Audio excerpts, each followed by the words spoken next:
नमस्कार, शाम के 5 बजने को हैं। आप देख रहे हैं दंगल। आपके साथ मैं हूं चित्रा त्रिपाठी। लगातार बड़ी कवरेज रूस और यूक्रेन के बीच जो कुछ चल रहा है उस पर आज तक पर जारी है। आपको बता दें, रूस यूक्रेन जंग पर हमारी एक ग्लोबल कवरेज के बीच बड़ी खबर यह है कि रूस और यूक्रेन के बीच जंग का आज 7वां दिन और चारों तरफ से तबाही की भयंकर तस्वीरें सामने आ रही हैं जो डराने के लिए काफी हैं। यूक्रेन के खार्किव में 24 घंटे काफी ज्यादा अहम रहने वाले हैं। 24 से 48 घंटे काफी ज्यादा भारी है। जिस तरह से रूसी हमला लगातार जारी है और इस वक्त एक बड़ी खबर आ रही है, सीधे उसका हम रुख करेंगे। बड़ी खबर यह है, यूक्रेन से जंग के बीच रूस की सबसे बड़ी धमकी भी सामने आई है। रूस बार बार एक तरफ तेजी से अपने कदम आगे की ओर बढ़ाता हुआ वहीं कह रहा है कि तीसरा विश्व युद्ध होगा तो परमाणु अटैक होगा, तीसरा विश्व युद्ध काफी विनाशकारी होगा। ये रूस की ओर से धमकी दी जा रही है, न सिर्फ यूक्रेन को बल्कि नाटो देशों को, खासतौर से अमेरिका को। और ये तस्वीरें आपको दिखा रहे हैं तबाही की, जिस तरह की तस्वीरें खासतौर से खार्किव इलाके से सामने आ रही हैं। चाहे हम खार्किव की बात करें, कीव की बात करें, अलग अलग हिस्सों में लगातार रूसी सैनिक जिस तरह तबाही का मंजर पेश कर रहे हैं वो अपने आप में कई सवालों को जन्म देता हुआ। लेकिन इन सब के बीच अगर तीसरा विश्व युद्ध हुआ तो परमाणु अटैक होगा। रूस की ओर से यह बड़ी धमकी दी गई है।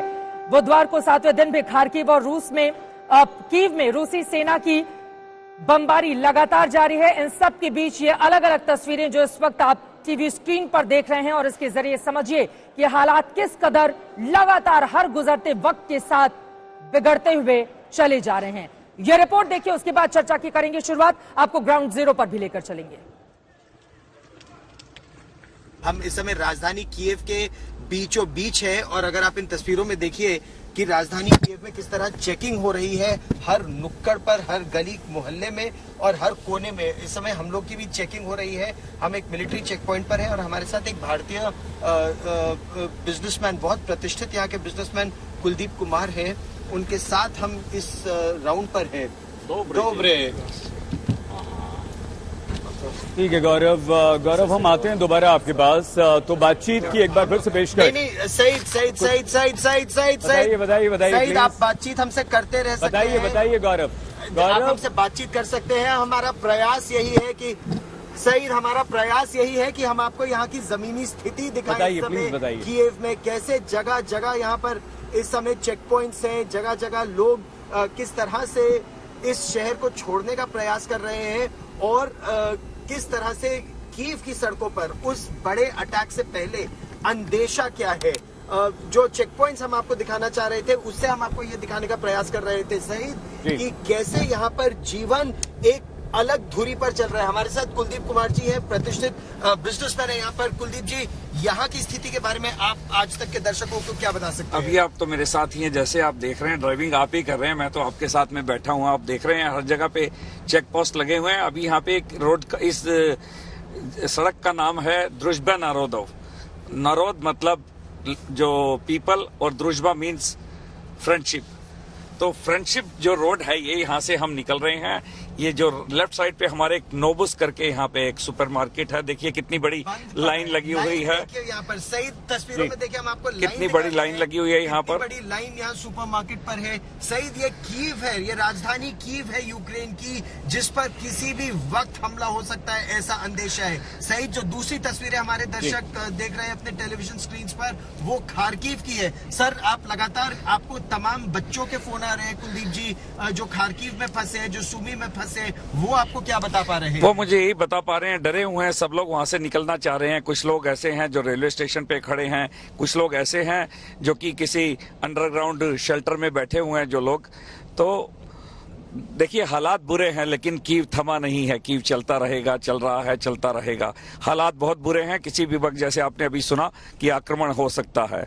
लेकिन अभी देखिए किसी भी वक्त हो सकता है जो आप बता रहे थे, हम उसमें अपने दर्शकों गौरव प्लीज माइक में बोलिए। ये देखिए, बिल्कुल इधर, ये देखिए हमारे जो लेफ्ट साइड पे देखिए ओशियन प्लाजा जी, यहाँ का मॉल है, ये सबसे बड़ा मॉल है यहाँ का ओशियन प्लाजा, बंद पड़ा हुआ है। ये हमारे राइट के ऊपर भी एक छोटा सा एक सुपरमार्केट है।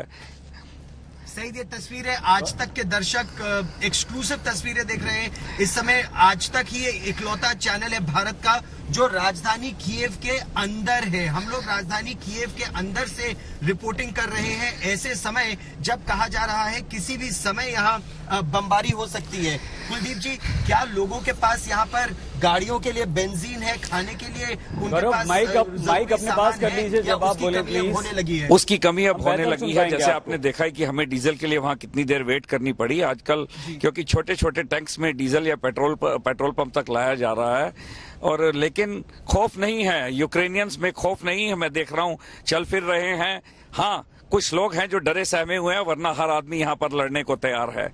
वो बोलते हैं रशिया को हम कीव के अंदर एंटर नहीं करने देंगे। जो हार्ट है यूक्रेन का, हार्ट जो है कीव, उसके अंदर कीव नहीं आ सकते। यूक्रेन के कीव में एंटर नहीं कर सकते रशियन लोग। अच्छा, एक बात और बता, जंग के बीच ये जाबाज रिपोर्टिंग गौरव सावंत की आप देख रहे थे। आपको बता दें कीव में लगातार हालात बिगड़ते हुए चले जा रहे हैं और वहां से एक एक तस्वीर गौरव सावंत देश के सामने की ओर रखते हुए खार्किव के बाद अब रूसी सेना की नजर कीव पर लगी हुई है। लेकिन इन सब के बीच परमाणु हमले की धमकी जिस तरह से रूस दे रहा है, उसके बाद स्थिति कितनी ज्यादा बिगड़ सकती है, इसको बताते हुए आपको बताते चले प्रथम और द्वितीय विश्व युद्ध के हालात कितने भयानक थे, जिसका दर्द आज तक तमाम देशों की ओर से महसूस किया जाता है। यहां पर आपको दिखा रहे हैं प्रथम विश्व युद्ध जो 1914 से 1918 के बीच चला था। उस समय इस विश्व युद्ध में यानी कि इन 4 सालों में करीब 1 करोड़ लोगों की जान चली गई थी। ज्यादातर सैनिक थे, आम नागरिक थे और उसके बाद भी 2 करोड़ से ज्यादा लोग जख्मी हुए थे और काफी लंबे वक्त तक ये जद्दोजहद उनके जीवन में चलती रही थी। आपको ये भी बताते चले कि 74,000 आप एक बड़ी तादाद है भारतीय सैनिक भी वहां पर हताहत और जख्मी हुए थे। यकीनन वो मंजर दोबारा पैदा ना हो, इस बात को लेकर डर और दहशत तमाम दुनिया के भीतर भी देखने को मिल रही है। द्वितीय विश्व युद्ध की बात करें 1939 से 1945 के बीच चला था। तकरीबन 7.5 करोड़ सैन्य नागरिकों की जान गई थी। इस बात को समझिए कि अगर विश्व युद्ध होगा तो हालात कितने भयानक हो सकते हैं 1939 से 1945 के बीच। और उस समय भी बड़ी तादाद ऐसे भारतीय सैनिकों की थी जिन्होंने अपनी जान की कुर्बानी दी थी। हालांकि उस वक्त देश आजाद नहीं हुआ था, लेकिन जिस तरह की तस्वीर बनती हुई नजर आ रही है उसने पूरी दुनिया के सामने कई तरह के सवाल खड़े कर दिए हैं। कई हमारे साथ खास मेहमान एक्सपर्ट भी जुड़ चुके हैं, उनके साथ इसी बात को लेकर हम चर्चा करेंगे कि रूस की इस धमकी को किस तरह से लिया जाए। क्या ये गीदड़ भभकी है या फिर रूस वास्तव में प्लान कर रहा है और वो इस तरह के हमले को आगे आने वाले वक्त में अंजाम भी दे सकता है। लेकिन उसके पहले जल्दी से कीव चलते हैं। राजेश पवार मेरे सहयोगी वहां से जुड़े हुए हैं। राजेश, सीधे आपका रुख करते हुए, आप इस वक्त कहां पर मौजूद हैं, हालात कैसे हैं? खार्किव को नेस्तनाबूद करने के बाद अब रूसी सैनिकों की निगाह में कीव है जो शूल की तरह चुभ रहा है। इस वक्त कीव के हालात कैसे बने हुए हैं? राजेश, देखिए चित्रा, मैंने आज सुबह अगर आपको याद हो तो ये बताया था, आज तक और इंडिया टुडे पहले चैनल थे हिंदुस्तान में नहीं दुनिया में बताने वाले कि खरसोन पे रूस का कब्जा हो चुका है, जिसकी उन्होंने ऑफिशियल अनाउंसमेंट सिर्फ कुछ घंटे पहले की है। लेकिन मैंने एक खबर सुबह ही दे दी थी जो अपने सोर्सेज से मिली थी, खरसोन पे पूरी तरह से रूस का कब्जा हो चुका है। और ये खबर मैं 2 घंटे पहले दी थी कि खार्किव पे भी रूस का हमला अधिकार लगभग पूर्णतः हो गया, पूरा हो गया है। सिर्फ कुछ पॉकेट्स में छुटपुट लड़ाई चल रही है, अदरवाइज रूस की सेना ने पूरी तरह से खार्किव पर हमला कर लिया है।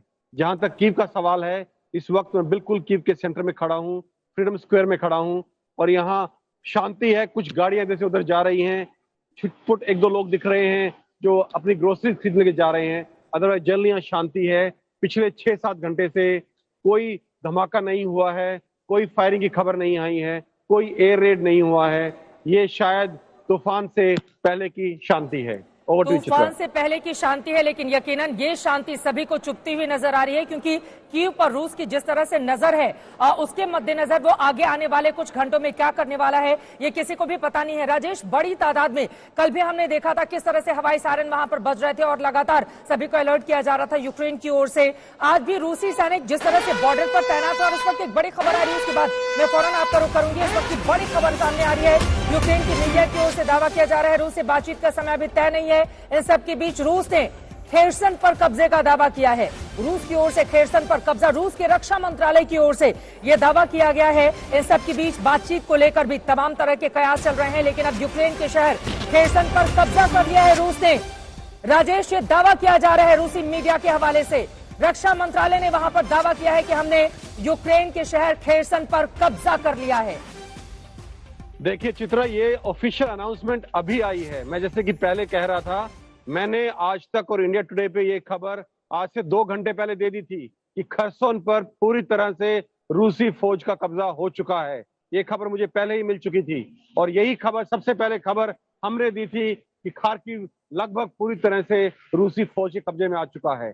और ये जो पूर्वी यूक्रेन है, पूरी यूक्रेन में इस वक्त लगातार भीषण लड़ाई चल रही है। पूरे उसमें ओडेसा में चल रही है इस वक्त, दोनेत्स्क, लुगांस्क यहाँ चल रही है। तो पूरे पूर्वी यूक्रेन में इस वक्त भीषण संग्राम चल रहा है और रूसी फौजें लगातार आगे बढ़ रही हैं। चित्रा, रूसी फौजें लगातार आगे की ओर बढ़ती हुई चली जा रही हैं और ये जो तस्वीरें, हम एक बार फुल फ्रेम वो तस्वीरें दिखाइए जो बेहद भयावह मंजर पैदा करती हुई किस तरह से ऊंची ऊंची इमारतों को तबाह कर दिया गया है। ये तस्वीरें अपने आप में बताने के लिए काफी हैं कि इस वक्त मंजर, हालात वहां पर किस कदर बने हुए हैं। और लगातार रूस एक के बाद एक यूक्रेन के कई शहर हैं जिनको खत्म करता हुआ, कई इलाके खंडहर बन चुके हैं, सड़कों से लाश उठाने वाला भी कोई नहीं। इस तरह की तबाही वहां पर देखने को मिल रही है। 5 लाख से ज्यादा लोग यूक्रेन छोड़ चुके हैं। खार्किव में पुलिस विभाग की इमारत पर हमला किया गया है। एक नेशनल यूनिवर्सिटी की इमारत जल गई है। खार्किव के फ्रीडम स्क्वायर पर भी मिसाइल हमला किया गया रूस की ओर से। तो वहीं दूसरा शहर बुका है, यहां पर रूसी टैंकों को भारी नुकसान पहुंचाया है। हालांकि यूक्रेन ने, और धमाकों के बाद चारों तरफ मलबा ही मलबा दिखाई दे रहा है। एक और बड़ी खबर सामने आ रही है, उसका रुख करते हुए अपने मेहमानों के पास हम चलेंगे। खार्किव को लेकर विदेश मंत्रालय की नई एडवाइजरी यहां पर सामने आई है। फौरन खार्किव छोड़ें। विदेश मंत्रालय ने भारतीय नागरिकों से कहा है कि हर हाल में तत्काल वो खार्किव छोड़ दें। खार्किव ये वो हिस्सा है जहां पर रूस की बमबारी लगातार जारी है। पुलिस विभाग की इमारत पर खार्किव में आज ही रूस ने हमला किया है। नेशनल यूनिवर्सिटी की इमारत को भी तबाह कर दिया गया है। राजेश हमारे साथ लगातार जुड़े हुए हैं। राजेश, भारत सरकार की ओर से विदेश मंत्रालय ने नई एडवाइजरी जारी की है जिसमें कल हम सब ने देखा था कीव को लेकर एडवाइजरी जारी की गई थी और आज खार्किव को लेकर कहा जा रहा है कि तुरंत जो भी भारतीय अगर खार्किव में है वो तुरंत उस इलाके को छोड़कर बाहर निकलें। क्या है संकेत इसके, राजेश? देखिए चित्रा, इस एडवाइजरी का अभी कोई मायना नहीं है। खार्किव में लड़ाई पिछले लगभग 50 घंटे से चल रही है, भीषण लड़ाई चल रही है और वहां जो लोग हताहत होने थे, जो नुकसान होने थे, जिसमें एक भारतीय छात्र भी शामिल है, वो हो चुका है। इस एडवाइजरी का इस वक्त कोई मतलब नहीं है। ये कॉमन जो ग्राउंड पे रह रहा आदमी, उसे भी पता है कि खार्किव में रहना अभी इम्पॉसिबल है। तो इस एडवाइजरी का मेरी समझ से इस वक्त कोई मायना नहीं है, कोई मतलब नहीं बनता है। Over to you. खार्किव में अब कुल कितने लोग होंगे? विश्वंभर दयाल जी भी हमारे साथ जुड़े हुए रक्षा विशेषज्ञ, वो आपसे सवाल पूछना चाहते हैं। विश्वंभर जी। विशंबर है जी। अच्छा राजेश जी। वो मुझे बता, मारियोपोल का क्या हाल है? मैं क्योंकि देख, अगर खेरसन गया और खार्किव जैसे आप बता रहे गया, तो मारियोपोल का क्या हाल है? और दूसरा सवाल इसी के साथ, अगर मारियोपोल भी गिर जाता है तो फिर कहीं ना कहीं इस वार्तालाप में जो उसके बाद क्या कीव पे रियली अटैक की जरूरत पड़ेगी या साइकोलॉजिकली और प्रोपेगेंडा के थ्रू ये टॉक्स में ये लोग घबरा जाएंगे यूक्रेनियंस? राजेश, देखिए सर, जो मारियोपोल है, मेरी जो इंफॉर्मेशन है वो ऑलरेडी ऑलमोस्ट पूरा इलाका रूसी कब्जे में है। ऑलरेडी रूस ने यूक्रेन को अजोव समुद्र जो है, जो मारियोपोल पे जिसका पोर्ट है, वो ऑलरेडी रूस के कब्जे में है। ये मेरी इंफॉर्मेशन है अभी तक। और पूरे पूर्वी यूक्रेन में रूसी सेना लगातार आगे बढ़ रही है। लेकिन क्या इसके बाद कीव की जरूरत है? नहीं है। कीव की जरूरत हमेशा रहेगी। उसका मैं आपको कारण बताता हूं। कीव ना सिर्फ राजधानी है और सबसे बड़ा शहर है यूक्रेन का, कीव एक पॉलिटिकल नर्व सेंटर है। हर चीज यूक्रेन में कीव से शुरू होती है। पूरा रूस, चाहे वो रशिया हो, चाहे जितना भी स्लाविक रूस है, वो कीव रूस से शुरू हुआ था। कीव शहर की महत्ता है वो पूरे स्लाविक वर्ल्ड में सबसे ज्यादा है। और कीव जब तक खड़ा है, कीव जब तक रूसी कब्जे में नहीं आता पूर्णतः से, तब तक ये लड़ाई जारी रहेगी और इसमें जो है नुकसान होता रहेगा। और सिर्फ ईस्टर्न यूक्रेन को पकड़ने से उनको टेबल पे नेगोशिएशंस में रूस को कोई क्लैरिफिकेशन होने वाला नहीं है। बिल्कुल राजेश, मैं भी मानता हूं कि कीव का गिरना जरूरी है। मेरा कहने का क्वेश्चन ये था कि इसके बाद ऐसा तो नहीं कि नेगोशिएशंस के थ्रू ही कीव से जेलेंस्की और ये लोग पीछे हट जाएं। क्योंकि कीव के बगैर यूक्रेन की कोई वो नहीं है। मैं अहमियत मानता हूं नहीं, बिल्कुल, कीव बिल्कुल। के बगैर किसी किस्म की कोई यूक्रेन की पहचान नहीं है और कीव बहुत इंपॉर्टेंट है। बिल्कुल। पर क्या कीव पे फिर ये रियली कीव को भी डिस्ट्रॉय करवाएंगे या जेलेंस्की कुछ और पीछे रूसी हट सेना जाएगा? इस वक्त कीव मेरा से सिर्फ ये कितनी मान- दूरी ये- पर है, ये इसके सवाल बारे है। में भी बताइए आप, वहाँ लोगों की राजेश। क्या फीलिंग है, आपकी क्या बिल्कुल। फीलिंग है वहाँ? देखिए सर, मैं आपका पहले जवाब दे दूं। कीव जो है, अभी जो आज शाम की नेगोशिएशंस होनी है, जो सेकंड राउंड ऑफ टॉक्स होना है बेलारूस पोलैंड बॉर्डर पे, जेलेंस्की ने एक ऑफर की है। ये रशियन मीडिया में आ रहा है, मेरा सोर्स सिर्फ रशियन मीडिया है इसमें। जेलेंस्की ने ऑफर किया है अगर रूस अनकंडीशनल सीज फायर कर देता है इस वक्त, तो जेलेंस्की खुद इन पर्सन उस नेगोशिएशन के लिए, उस वार्तालाप के लिए जाने को तैयार हैं। और रूस की तरफ से अभी सीज फायर होना मुश्किल है, बिल्कुल। क्योंकि जो पूर्वी यूक्रेन है उसमें उसने फुल फ्लेजेड इन्वेजन लॉन्च कर दिया है अपनी पूरी ताकत के साथ। तो इस वक्त मिलिट्रीली पॉइंट ऑफ व्यू से रूस के लिए सीज फायर करना मुश्किल है, क्योंकि जो उसने बढ़त बनाई है या जो स्ट्रेटेजी के साथ वो चल रहा है उसमें उसको काफी नुकसान होगा बाद में, और वो स्ट्रेटेजी फेल होने के चांसेस हैं। जो इसलिए देश- रूस के लिए सीज फायर मानना इस वक्त मुश्किल है। दूसरा, चित्रा का सवाल जहां तक है, जी, रूस की सेनाएं कीव से कितनी दूर हैं, जो मेरी इंफॉर्मेशन है वो अमेरिकन मीडिया के थ्रू है, जो ने सैटेलाइट इमेजेस से ली है, कि रूस का काफी बड़ा मैकेनाइज्ड कॉलम, बहुत बड़ा मैकेनाइज्ड फौज का दस्ता इस वक्त कीव के उत्तर में लगभग शहर से 13 किलोमीटर की दूरी पर इस वक्त है। Over to Chitra. सिर्फ अगर 13 किलोमीटर की दूरी पर रूसी सेना अगर पहुंच चुकी है तो यकीनन कीव को लेकर ये बहुत बड़ी चुनौती यूक्रेन के सामने है। ऐसे में जेलेंस्की, उनकी सेना, उनके नागरिक जो हथियार लेकर रूसी सैनिकों का सामना कर रहे हैं, अब आगे वो क्या करेंगे, ये बड़ा सवाल है। राजेश, मैं फौरन आपके पास आऊंगी, हमारे साथ और भी खास मेहमान जुड़े हुए हैं, उनका परिचय कराते हुए चर्चा में तेजी से हम आगे बढ़ेंगे। Lieutenant general Rajendra Singh ji, retired, हमारे साथ डिफेंस एक्सपर्ट जुड़ चुके हैं। मेजर जनरल विशंबर दयाल जी हमारे साथ स्टूडियो में जुड़े हुए हैं। मेजर जनरल जीडी बख्शी जी भी इस वक्त हमारे साथ जुड़ चुके हैं, रक्षा विशेषज्ञ। सुशांत सरीन जी भी हमारे साथ रक्षा मामलों के जानकार जुड़ चुके हैं। सबसे पहले जीडी बख्शी साहब, आपसे शुरुआत करते हुए, जिस तरह की तस्वीरें इस वक्त हमारे दर्शक टीवी स्क्रीन पर देख रहे हैं, जगह जगह गोला बारूद, आसमान में काले धुएं का गुबार, या ये लपटें अपने आप में डराने के लिए काफी हैं कि इस वक्त रूस में कई हिस्सों की स्थिति क्या बनी हुई है, रूस ने किस तरह की स्थिति यूक्रेन में पैदा कर दी है। और 13 किलोमीटर की दूरी पर ही अगर राजधानी कीव से रूसी सेना खड़ी है, मौजूद है, तो क्या ये माना जा सकता है कि आज की रात कीव के लिए काफी ज्यादा भारी रहने वाली है? देखिए, मैं बहुत देर से कह रहा था कि पहले रूस ने पूरी कोशिश की कि कम से कम कैजुअल्टी के साथ वो यूक्रेन में हावी हो जाए। उसने सरेंडर के लिए बोला, जो पहले हमले थे उसने पुरजोर नहीं किए।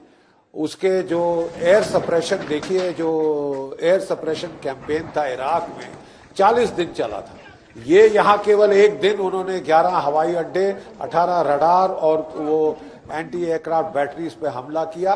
फिर उन्होंने जो है एयर असॉल्ट करके कीव को पकड़ने की कोशिश की। उनका अंदाज था कि 2014 जैसे खास रेजिस्टेंस नहीं होगा। अमेरिका के उकसाने पे वगैरह और नेटो के उकसाने पे यूक्रेन ने काफी रेजिस्टेंस दिया, ठीक है, और उसके चलते अब वो एस्केलेट किया है। अब वो जो है अपने ट्रूप्स को बढ़ाकर पूर्ण युद्ध कर रहा है। वो सिटी बाय सिटी जो है भारी हमले कर रहा है। जो साउथ में उसका एडवांस काफी तेज है, वो बाईपास करके ग्राउंड लिंक करने की कोशिश कर रहा है क्रीमिया को रूस से डायरेक्ट, ताकि लैंड रूट मिल जाए। वहां सबसे तेज ऑपरेशन उसके हैं, ठीक है। मारियोपोल और ओडेसा की बंदरगाहों में भी लड़ाई चल रही है। वो पूरा एक्सेस यूक्रेन का काट चुका है समुद्र से। नॉर्थ में, दैट इज कीव और खार्किव में बड़ा मेथोडिकली वो जा रहा है, धीरे धीरे जा रहा है, बड़े तफसील से ठोक पीट के वो इनको लेने की कोशिश कर रहा है। भारी तबाही होगी और मुझे पूर्ण अंदेशा है कि आज रात वो कीव के ऊपर अच्छे भारी कन्वेंशनल फायर के बाद असॉल्ट करेगा। देखिए, चेचेनिया में जो हमने उसका मॉडल देखा था, शहरों पे हमले का, वो शहरों को घेर लेता था, बिल्कुल वहां से अनाउंसमेंट करता था कि सारी सिविल आबादी। ठीक है, समय लौटूंगी आपके पास। इस वक्त एक बड़ी खबर आ रही है, सीधे उसका हम रुख करेंगे। आपको बताते चले, रूस के विदेश मंत्री सरगेई लावरोव की अब नई चेतावनी सामने आई है। अमेरिका के इशारे पर ना चले यूक्रेन। लावरोव की ओर से सीधे तौर पर यह धमकी दी जा रही है। हम दूसरे दौर की बातचीत के लिए भी तैयार हैं। हम दूसरे दौर की बातचीत के लिए तैयार हैं, ये बोलते हुए रक्षा मंत्री नजर आ रहे हैं। लेकिन इसी के साथ परमाणु युद्ध की धमकी भी दी जा रही है, न सिर्फ अमेरिका को, दूसरे नाटो देशों को, बल्कि यूक्रेन को भी। सीधे सुशांत सरीन जी, आपका रुख करते हुए, रूस एक तरफ बातचीत की टेबल पर आकर वार्ता करना चाहता है, दूसरी तरफ परमाणु युद्ध की धमकी देना चाहता है, तीसरी तरफ ये कह रहा है यूक्रेन को कि भैया आप अमेरिका के इशारे पर मत चलिए वरना अंजाम बहुत भयानक होगा। क्या समझा जाए इससे, सुशांत जी? मैं 1 मिनट में उसमें आता हूं, लेकिन आई थिंक एक चीज की वजाहत करनी जरूरी है। ये कहना कि जो अमेरिका ने इनको यूक्रेन को उकसाया रेजिस्टेंस करने के लिए, मेरे ख्याल ये बात बिल्कुल ठीक नहीं है। क्योंकि अमेरिका तो ज़ेलेंस्की को कह रहा था कि आप निकल जाइए, भाग जाइए, हम आपको निकाल लेते हैं। रेजिस्टेंस तो यूक्रेनियों ने शुरू की और उसके बाद अमेरिका की जो साजो सामान की मदद है वो उसके बाद आनी चाहिए। तो मेरे ख्याल ये हमारे को हर एक चीज अमेरिका के पाले में डाल देना या सब कुछ अमेरिका के ऊपर ब्लेम कर देना बिल्कुल ठीक बात है। दूसरी चीज, जहां तक रूस का सवाल है, देखिए मैं तो ये जो परमाणु धमकी दे रहा है रूस बार बार, ये मुझे तो बौखलाहट की इसमें अंदेशा नजर आ रहा है। अगर इतने आराम से वो युद्ध जीत रहे होते और कोई रेजिस्टेंस नहीं हो रही होती, और मुझे ये भी नहीं समझ आता कि ये तो चंगेज खान वाली बात है ना कि या तो आप शहर मेरे को सरेंडर कर दें, नहीं तो मैं इसको तहस नहस कर दूंगा। बिल्कुल। तो ये तो चंगेज खानी, अगर हम चंगेज खानी लॉजिक में बिलीव करते हैं तो ठीक है, बिल्कुल रूस बिल्कुल ठीक काम कर रहा है। रूस की अपनी मजबूरियां होंगी, रूस की अपनी सुरक्षा की रिक्वायरमेंट्स होंगी, वो तमाम चीजें अपनी जगह ठीक है, लेकिन रूस जो कर रहा है उसको जस्टिफाई करना या उसको रैशनलाइज करना किसी भी हिसाब से ठीक बात नहीं है। और हमारे को मेरे ख्याल एटलीस्ट मैं तो उससे गुरेज करूंगा। तीसरी चीज ये कि आप जब धमकी दे रहे हैं ये और ये कह रहे हैं कि आप अमेरिका की बात ना सुने, तो किसकी बात सुने? उसकी बात सुने जिन्होंने इनके ऊपर आक्रमण किया है, जो इनको इनका वहां पर जो उनके शहर तहस नहस कर रहे हैं, उनका सारा इंफ्रास्ट्रक्चर तहस नहस कर रहे हैं, उनकी बात सुने क्या? तो मुझे लगता है कि रूस को भी ये पता है अगर कीव गिर भी गया तो क्या होगा, क्या कर लेगा रूस उसके बाद? क्या वो रूस पश्चिमी यूक्रेन में जाएगा, अपनी सारी फौजें लेकर के जाएगा? अभी तो सैंक्शंस बाइट करनी नहीं शुरू करी। जिसको थोड़ी बहुत भी अर्थव्यवस्था के बारे में पढ़ा है या आर्थिक जो रियलिटीज हैं दुनिया की उसके बारे में पता है, और जिस तरीके की रूस की जो इकोनॉमी है वो मेल्ट डाउन में जा रही है, और ये जो जंग है ये रूस में कोई बहुत लोकप्रिय जंग नहीं है, और इसका जो खामियाजा है वो रूस को बहुत जोर की देना पड़ेगा। मतलब कि हमारे को ये बात क्यों नहीं समझ आ रही? तो एक तो ठीक है, आप पूरी फौजें लगा के आप एक रिलेटिवली वीक नेशन के ऊपर आप उनके चंद आपने शहर कैप्चर कर लिए, वो अपनी जगह बात ठीक है, लेकिन ये कहना कि इसके बाद पता नहीं यूक्रेन खत्म हो जाएगा, उसका अस्तित्व नहीं रहेगा, मैं कहता थोड़ा सा हमारे को धैर्य से काम लेना चाहिए। इतना भी हमारे को इस टाइप के कंक्लूजन्स में बिल्कुल आपने सही कहा। रूस की धमकी एक तरफ लगातार जारी है, लेकिन वहीं दूसरी तरफ यूक्रेन के लड़ाके जिस मुस्तैदी के साथ आप देखिए, यूक्रेन के अलग अलग हिस्सों में शहर दर शहर किस तरह भारी तबाही इस वक्त मची हुई है वहां पर। उसके बावजूद अगर यूक्रेन रूसी जैसी बड़ी सेना के सामने टिका हुआ है तो यकीनन इससे रूस के भीतर भी एक अजीब सी बेचैनी देखने को मिल रही है। यही कारण कि अब रूसी हुक्मरानों की ओर से कहा जा रहा है कि मान जाए यूक्रेन वरना परमाणु युद्ध हो सकता है, और इस तरह की धमकी भी लगातार दी जा रही है, जो तीसरे विश्व युद्ध की ओर अंदेशा बढ़ाने की कोशिश करती हुई नजर आ रही है। लेकिन हम इन सब के बीच में सीधे आपके पास आना चाहूंगी, lieutenant general Rajendra Singh. GD Bakshi ji कुछ कहना चाह रहे हैं, फिर मैं फौरन आ रही हूँ राजेंद्र जी। GD Bakshi sir. देखिए, जरा आपको बराबर मौका देना चाहिए सब पक्षधरों को। मैं सुशांत सरीन जी की बड़ी इज्जत करता हूं, वो पाकिस्तान के बड़े एक्सपर्ट हैं, लेकिन वो रूस और पाकिस्तान के बीच जो समन्वय कल से बता रहे हैं, मैं समझता हूं वो ठीक नहीं है। रूस और पाकिस्तान में जमीन आसमान का फर्क है। रूस वो फौज है जिसके रूस के 25 मिलियन कैजुअलिटीज हुई थी सेकेंड वर्ल्ड वॉर में, और उसने धूल चटा दी थी नाजी जर्मनी को तकरीबन अकेले।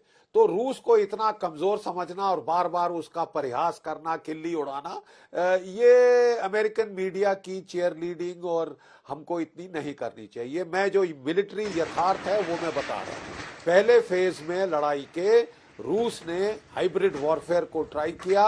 उसकी उम्मीद थी कि बगैर ज्यादा नुकसान पहुंचाए पॉपुलेशन को वो ये लड़ाई को खत्म कर पाएगा, लेकिन जब लड़ाई का दर्जा बढ़ाया गया, दर्जे हरारत बढ़ाया गया, तो वो स्टेप बाय स्टेप एस्केलेट कर रहा है और अब वो अपनी स्टैंडर्ड टेक्निक पे आ रहा है, जो कि शहर को घेरो, सिविल आबादी को बोलो कि वहां से निकल जाए, उसके बाद भारी बमबारी करो, भारी बमबारी करने के बाद उस पे टैंकों से अटैक करो, सिटी सेंटर में जाओ, फिर वहां से रेडिएट आउटवर्ड करो। ये जो है खारकीव में हमने देखा है। खारकीव पुरानी राजधानी थी रूस की, कीव की, और अब मेरा ख्याल ये लड़ाई जब तक खत्म नहीं होगी जब तक कि कीव के ऊपर जो है हमला नहीं किया जा सकता। और वो 13 किलोमीटर तक पहुंच भी चुका है। विश्वम्भर दयाल जी को जोड़ना चाह रहे हैं, लेकिन आपने चूंकि सुशांत सरीन को लेकर कुछ सवाल खड़े किए हैं, इस वक्त बड़ी खबर आ रही है साहब, मैं फौरन आपका रुख करूंगी। इस वक्त बहुत बड़ी खबर आ रही है खारकीव से,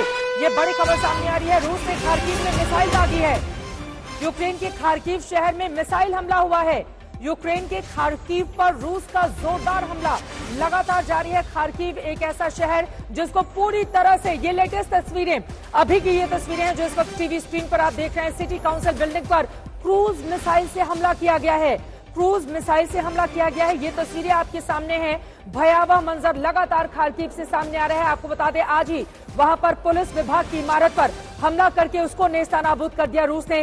खारकीव की ही नेशनल यूनिवर्सिटी की इमारत को भी जलाकर खाक कर दिया है। खारकीव के फ्रीडम स्क्वायर पर भी मिसाइल हमला किया गया था और ये तस्वीरें आपको दिखा रहे हैं। सिटी काउंसिल बिल्डिंग पर क्रूज मिसाइल से हमला किया गया है। विश्वम्भर दयाल जी, आप तस्वीरें देख रहे हैं, मैं चाहूंगी इस पर आप अपनी टिप्पणी करें। राजेंद्र से कमेंट लेना बाद में, ठीक है। आप इस देखिए, मैं एक छोटा सा कमेंट दूंगा इससे पहले आप जनरल राजेंद्र के पास जाएं। जी। ये जो खारकीव पर अभी हम बात कर रहे थे राजेश से, अगर खारकीव पर कहीं ना कहीं ऐसी रेजिस्टेंस है जो कि जो रशियन सेना को दिख रही है, जो रशियन सेना का विरोध कर रही है। आपको क्या नजर आ रहा है? चारों तरफ क्या धुएं का गुबार है? देखिए, खारकीव पिछले 3 दिन से अंडर हैवी अटैक है। बिल्कुल। और रशियन फोर्सेज एडवांस भी कर रही हैं, क्योंकि कल वहां रात को लैंडिंग्स भी हुई है। जब रशियंस, आजकल थोड़ी सी टैक्टिक्स चेंज है जो मैं जल्द बख्शी सर से शेयर करूंगा, कि अब वो लोग डायरेक्ट इन तस्वीरों पर, ये जो तस्वीरें अभी के सामने आ रही हैं, तस्वीरों पर जरा आप बताइए। बिल्कुल, देखिए, पहले वो फायर करते हैं, फायर असॉल्ट से काफी जो रेजिस्टेंस एरिया वो डिस्ट्रॉय कर दिया जी। उसके बाद उन्होंने